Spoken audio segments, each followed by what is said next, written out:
Santiago here. We've come to Taos, New Mexico to visit with a company called Earthship Biotecture, as well as their community called A Greater World Community. We've come to learn about the various sustainable practices that are used in building their Earthships.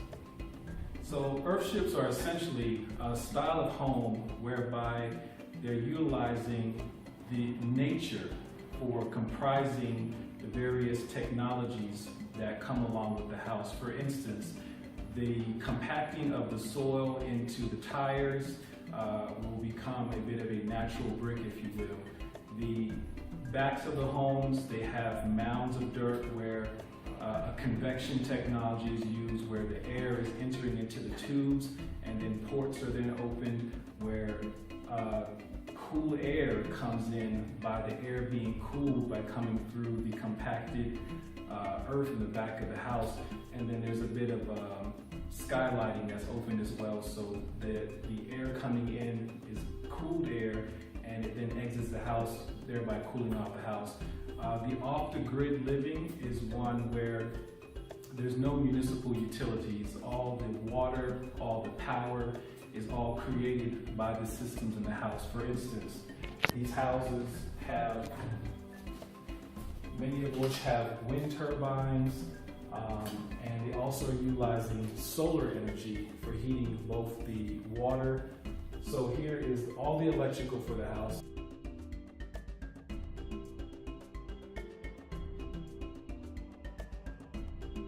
So the solar is also creating energy that is stored in batteries. This is where all the batteries are kept. So as you can see, this house has a whole series of batteries, and this is all being charged by solar and wind turbines. Here we have is one of the water filtration systems. This one is known as your gray water filtration system, where the water goes into various steps so that nothing is essentially wasted. When the water comes from the shower or from the sink, that then goes through a type of filtration where ultimately you can end up watering your garden, as you can see right here. The house has its own greenhouse.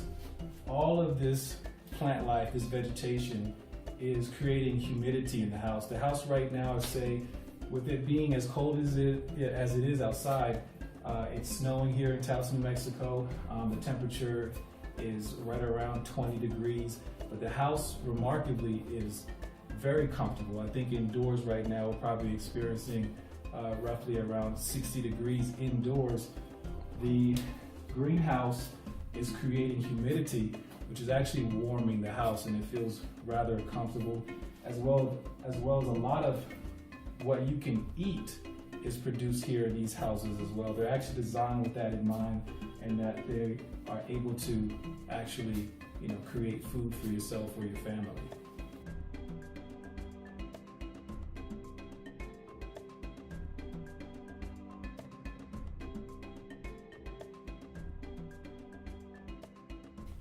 The homes are very modern in their design here at Earthship Biotecture.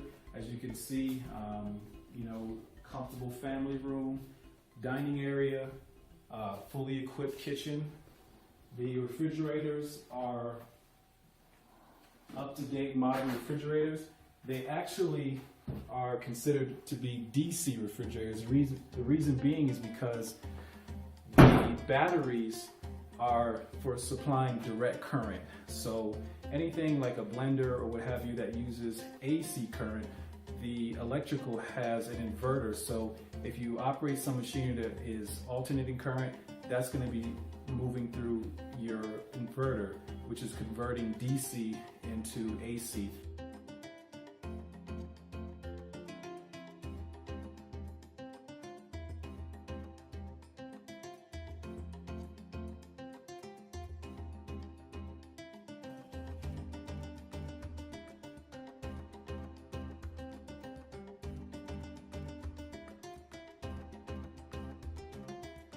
These are the tubes that come through the house. These run through the earth, through the compacted soil on the back of the house. All of this is cool air coming through, being cooled by the earth, and then when you open up the vents on the top of the roofs, it's just creating, plenty of circulation throughout the house, actually cooling the house. So for tropical regions throughout Africa, this is actually a very, very effective means of cooling the house without the use of, any municipal services like power. This is all of the water filtration systems. When the water comes in, they have a pump, the pressure system, which keeps all the water at a nominal pressure for operating your showers and your faucets, what have you.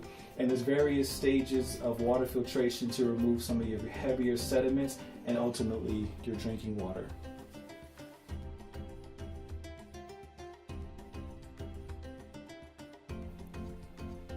Very beautiful homes with very up-to-date architecture and so forth. Very beautiful bathrooms. And again, the water is coming from the house creating its own water.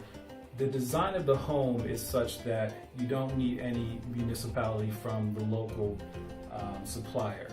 The roofs they're metal, and all that runoff, some of them are cement as well, and all that runoff coming off the roof is then collected into tanks. And these tanks are storing the water, which is supplying the house with plenty of water.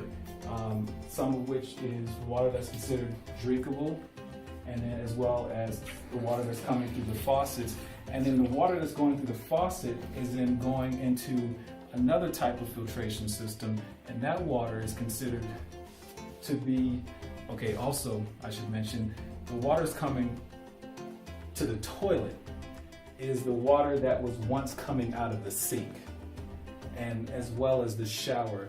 That water is called gray water, and the gray water is your repurposed water. So water goes through various stages of use where essentially all the water is purposed. As a matter of fact, all of the resources from the house never end up back into, say, like the rivers or so forth. It's all repurposed and it's all utilized. Nothing ever essentially leaves the property.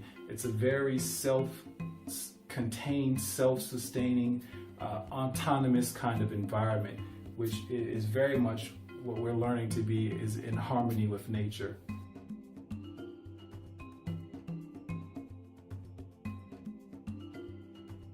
Another one of the bedrooms, this one being the master suite. So these homes are actually very modular in their building, where there may be a smaller home that just might be one of the modules in a sense, where it's a one bedroom, but they can continue to add on to the building so that you could have 1 bedroom, 2 bedrooms, 3 bedrooms, and so forth, all facing the sun. So as the sun rises, the sun's coming into the house, which is striking the plants. That's creating your humidity. All the bedrooms are facing the sun as well, as you can see here. So the sun coming into the house is essentially warming the house, which doesn't require you to have your traditional AC and furnace. So it's nature providing everything that you need in terms of warming and cooling.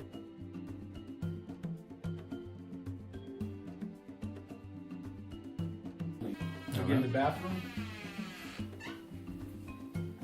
very up-to-date, modern bathrooms, very beautiful in their design as well. Some of the bathrooms in the homes as well have vegetation in the shower where there's plants growing, so that all the runoff is actually helping to grow the plants. It's utilizing that water, which is quite beautiful.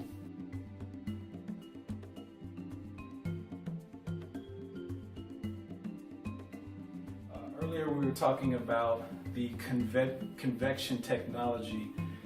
The air is moving through the earth and the backside of the house through tubes, which you would then open up these ports in the living room, and then to create the convection you would need to open up these skylights here. So they pull on these.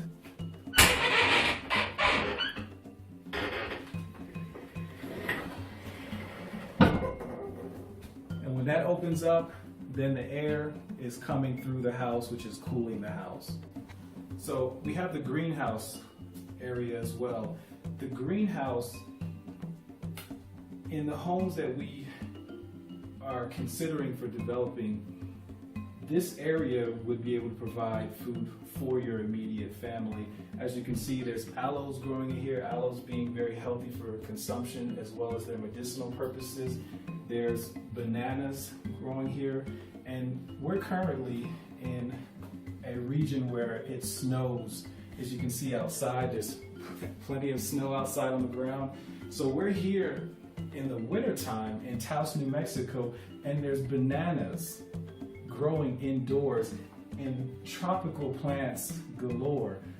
So consider growing in a tropical region throughout Africa. Very easy to maintain your tropical plants indoors, and a lot of the other homes have kale growing indoors, there's figs growing indoors, there are tomatoes growing indoors, rosemary, mint. I mean, the plant variety is so immense that you can imagine how you could provide food for your family.